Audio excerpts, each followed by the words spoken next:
Hi, and welcome to Where Are They Now? I am your host, Heather Lindstedt from the class of 1985. Today I am joined by a special guest, Rachel Fairbanks from the class of 2010. Rachel, thank you so much for taking time to meet with me. Thank you for having me. Thank you so much. Yeah.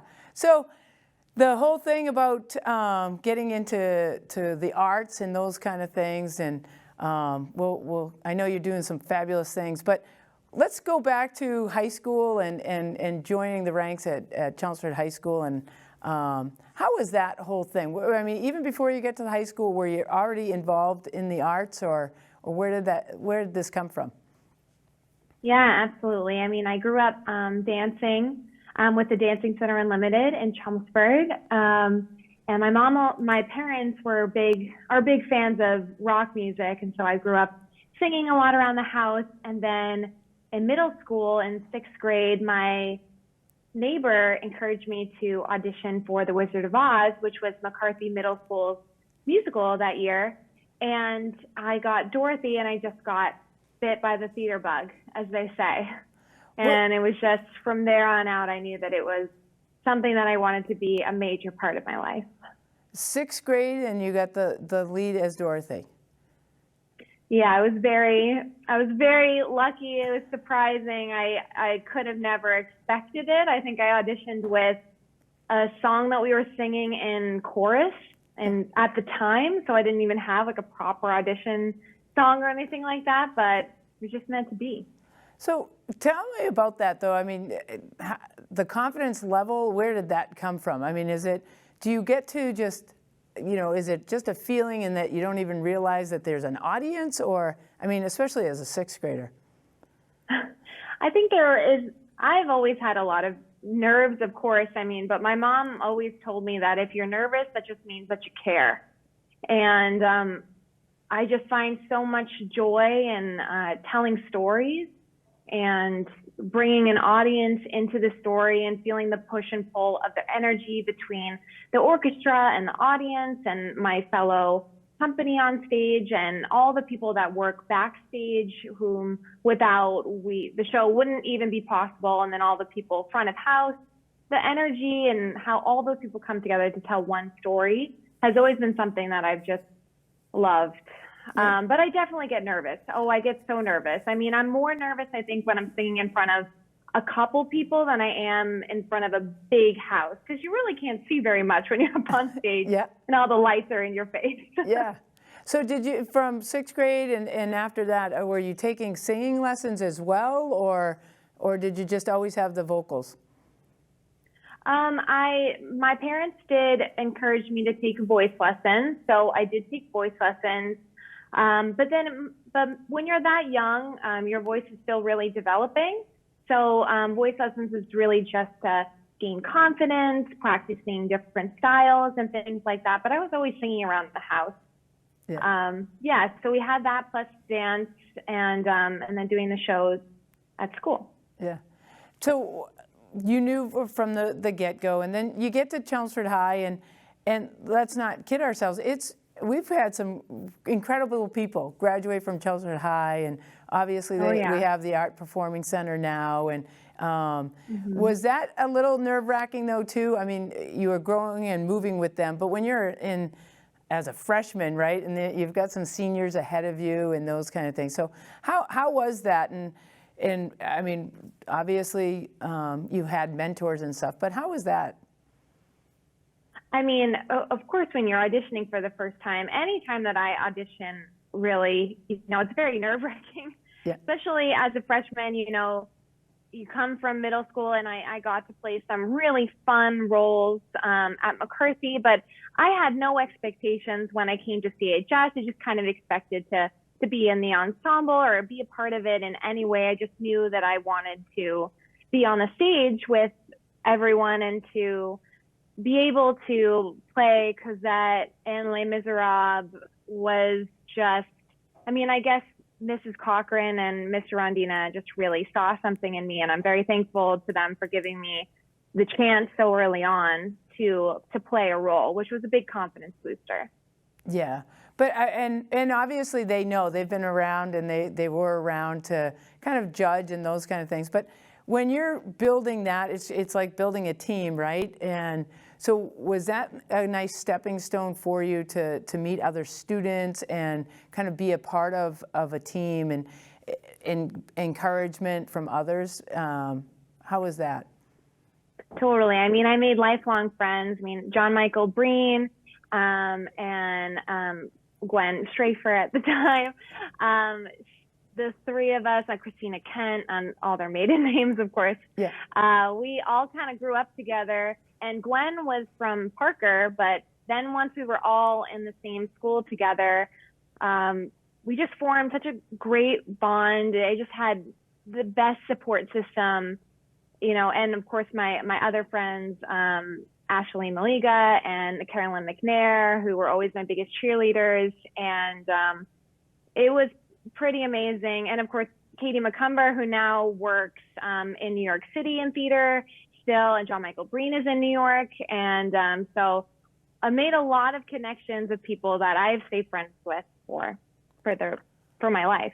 So Ms. Cochran and Mr. Rondina, can you talk a little bit more about them and just kind of their impact on the whole thing and the whole performing arts, and how they made most of the students feel, and kind of gave you the confidence that you should pursue college and pursue the arts? Yeah, I mean, I think the encouragement that they gave all of us, it was such a safe place to learn and to try new things acting wise, and to kind of fall on your face. And when you're just learning how to act, it's so challenging because you think it's easy because all you're doing is just trying to be human on stage, but that can sometimes be the most challenging thing, to really kind of embody the character that you're playing. And they were so great at guiding us to, you know, make those discoveries and ask those questions about character to really get the most out of us. And then, of course, Mr. Rondina, I mean, I can't say enough things about how much he helped me with, even when I was auditioning for things outside of CHS, when I was doing community theater. He was always great with all of us rehearsing our audition pieces. And then for college, when a few of us decided that we wanted to audition for schools, which is a very intimidating thing. I auditioned for 10 universities. Just running our audition pieces and everything was crucial, so that we felt prepared and ready to go as much as we possibly could. Yeah. Talk about that, going to college and the process of getting into a college for the arts. Yes, so it starts pretty much it starts in the fall, and I chose to go to a lot of the schools for the auditions, just so I could get a sense of the campus. I knew that for me, my environment and how I felt in the environment and the vibe was going to play a big part. And then, of course, there's the program and the prestige that comes with some of these big schools. And basically what you have to do, I mean, now it's a little different because now they have pre-screens. So they have to send in, like, essentially video auditions. I didn't have to do that back in my day. I could just go and I would sing. I had 2 songs prepared, quick little snippets of songs. I had a monologue, and then there would be a dance audition. And so for me, I was always happy when we did the dance audition first, because I always felt so comfortable dancing. And then we would do our song and our monologue, and then sometimes they would ask you questions about your experience, or they'd have you sing something else or vocalize your range. And it's very intimidating because you basically wait outside of this room in a line with other people that you're essentially competing with to get 12 spots at any given university. And I was very, very lucky to end up where I ended up, which was Penn State. Wow, was there a choice, or did you know when you got on that campus and finished the whole process? Is that what it was, or did you have some other thoughts about other schools? I did have others. I was very lucky to have a handful of choices of places that I could go, but I just stepped on the campus and it just felt right. I can't even describe it. I remember looking over to my mom and being like, "This is it. This is where I want to go to school." And of course, my dad made me debate him to make sure that I was making the right decision, because all of these schools are incredible and all of them had pros and cons. But I just knew when I stepped on the campus, and the current classmates that I met and the professors that I auditioned with really kind of made a big difference for me. So what were the two snippet songs? I sang from 110 in the shade, 110 in the shade, Simple Little Things, which I still sing to this day at auditions. And then I also had a song called Freedom by this amazing writing duo, Kerrigan and Loudermilk.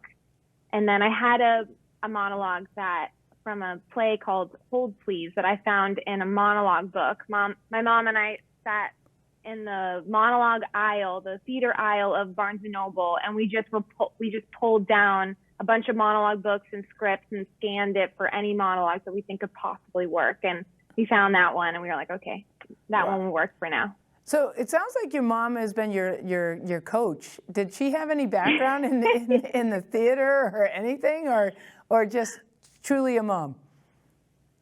She's just a mom. She's just the best. I mean, she went to Chelmsford High School too. She was class of 1977. Yeah.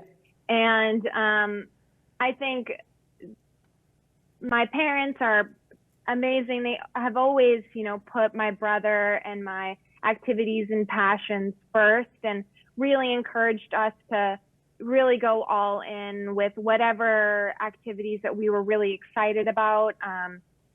Competitive dancing for me, and then theater and voice lessons and piano lessons. And for my brother, hockey, lacrosse. He played almost every sport under the sun, but definitely hockey and lacrosse. And both of them kind of just encouraged us to keep going. And, a big thing was the discipline of following through with the commitments that you made. And if you said you were going to do something, you were going to be a part of something, then you're going to follow through. And you were going to go for it, and all the practice that goes into really becoming great at something. And both of them have been so encouraging. But my mom, has brought me to so many dance competitions and so many auditions. And she was my reader literally 3 days ago for an audition that I had to tape while I was in Orlando. And we took time out of our vacation, and she helped me film an audition. And that's just the type of mom that she is. So being far away though, leaving the small town of Chelmsford, being at Penn State and those kind of things. And so what was that experience like when you're doing it and this is going to be your major? The entire 4 years, were you just thinking like, I've got this, or like were there setbacks, or how does that always feel? Because I know every college kid goes and is like, is this really what I'm going to do? But yeah. I mean, I think that I just had such a goal that I was going for, and I was very lucky that my professors just got me in the way of like, they understood what I needed to learn in order to get there, which I'm very thankful for, with the roles that I was able to play while I was there. And my voice teachers were incredible. And what was amazing about Penn State was they had a master's program of people that were going to school for directing for musical theater, music directing for musical theater, and then vocal pedagogy, which is being a voice teacher specifically for musical theater. And so I got to meet people that were going for their master's program, as well as people getting their bachelor's like I was, that I have worked with in my professional life. And so all those connections were amazing, but it was very intense. It was long, very, very, very long days, getting up at really early hours in the morning and working out and going to class all day and then going to rehearsals at night. But I mean, when you're in the thick of it and you're doing what you love, you're so tired, and there's always going to be tough spots. But I just thrived on being so scheduled and being so immersed in everything that I love. Wow. So when was your first show that after college? What was your first show, and how stressful was that? So I started started working professionally while I was still in school. Actually, during the summers, well, Penn State was only a couple hours away from New York City, and we had friends that lived in the city. So what we would do is we would drive one of our cars or take a mega bus to New York City if we weren't in a show, and we would audition for things for the summer. And I was lucky enough to work multiple summers with North Shore Music Theater. And I actually worked with the director choreographer, Michael Lichtenfeld, who I had worked with when I was still in high school at North Shore, when I was in the teen ensemble of Bye Bye Birdie. And he hired me for Hello Dolly, I believe was the first that we did together professionally when I was an adult. And I remember my friend literally brought me to the rehearsal room on the first day because she was also staying in New York for the summer. And I had my lunchbox packed, and I couldn't have been more nervous. My heart was just pounding, thinking like, oh my God, I'm about to get paid to do something that I really like to do. How is this possible? I was extremely, extremely nervous, but it ended up being amazing. Yeah. Yeah. What are some of the, I mean, you've gotten some awards. What are some of your favorite shows and why, though? That I've done, Yeah. or my favorite shows in general? No, that you've done. I would say in high school, I loved, oh gosh, I loved doing, well, Les Mis was such a formative experience. But I also loved doing The Secret Garden. That was a really, really fun show. I played Lily Craven, and that was one of the roles that I was nominated for Best Actress for the Theater at the Mount Awards, which were like the high school theater awards, Yep. the Tammy Awards. But I would say professionally, being on tour with Rodgers and Hammerstein Cinderella, getting to understudy Cinderella and her stepsister Gabrielle, and actually went on for Ella when we were in Boston. And so my family got to see that, and that was such an incredible experience. And then, of course, I have to say Camelot, which was my Broadway debut this past year. Yeah. So how is it to go on tour for these shows, and just how much work is it, and just describe I don't know, a day in the life of, but then it works into a week and then months, and how is that? Yeah. Well, I replaced on the tour, which means that the tour was currently running, and I learned the show in maybe 4 or 5 days. They really kind of throw the show at you as quickly as possible, and then you follow the track that you're going to be replacing backstage. And I had an ensemble role on stage, so I was going to be on stage every night. And then after I had that a little bit under my belt for a couple of weeks, they started teaching me the stepsister Gabrielle, and then a month later they started teaching me Cinderella. But a typical kind of week is Monday is a travel day, unless you're somewhere where you're there for at least 2 weeks. So you'll all either get on a bus or go to the airport and get on a plane and travel to the city. And then we do 8 shows a week. It's usually 5-show weekends. We do 1 show Tuesday, 1 show Wednesday, 1 show Thursday, 1 show Friday, 2 shows Saturday, 2 shows Sunday.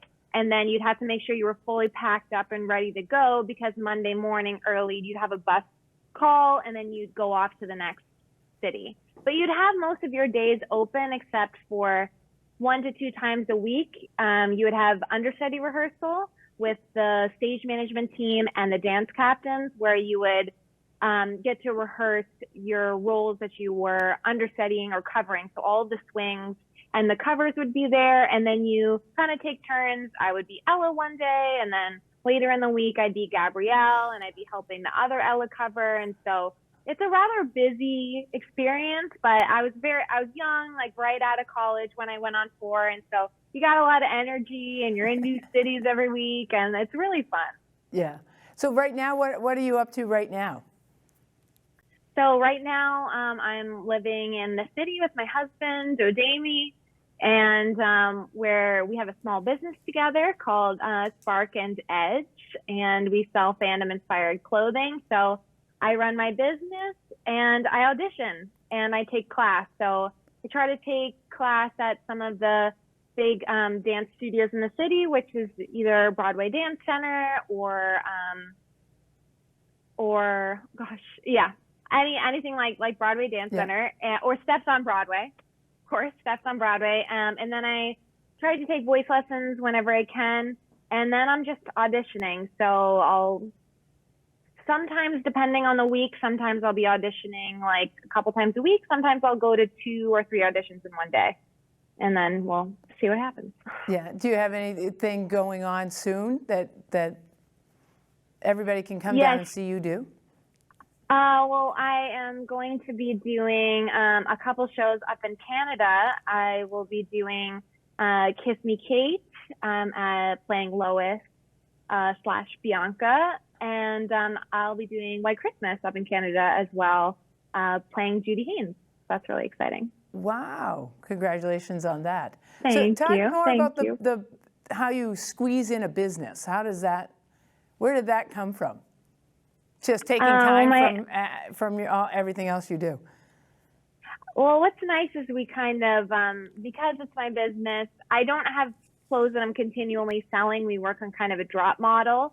So we have licensing deals with some big fantasy authors, and we kind of run on like a month cycle. So if I know that I'm going to be in New York and I can put the time into fulfilling everybody's orders, we'll promote the products, sell the products, and then I'll have like 4 to 6 weeks to sew the products and then send them out to my customers. But for example, last year when I was doing Camelot, we didn't sell anything because I was extremely busy doing that show. Yeah. But then once it closed, I was able to spend some quality time and release a couple drops.